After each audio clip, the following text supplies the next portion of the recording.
सहनाववतु सहनौ पुनक्तु सह वीर्यं करवावहै तेजस्विनावधीतमस्तु मा विद्विषावहै।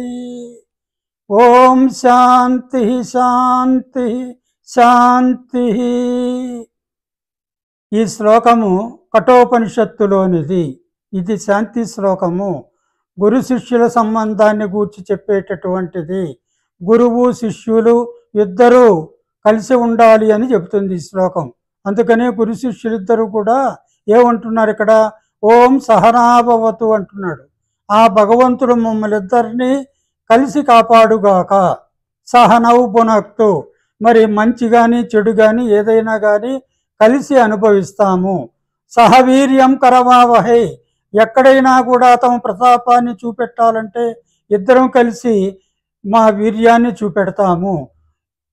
తేజస్వినౌ అధీతమస్తు, మేమిద్దరము తేజోవంతులమై మరి విద్యాబుద్ధులు మరి అధ్యయనం చేస్తాము.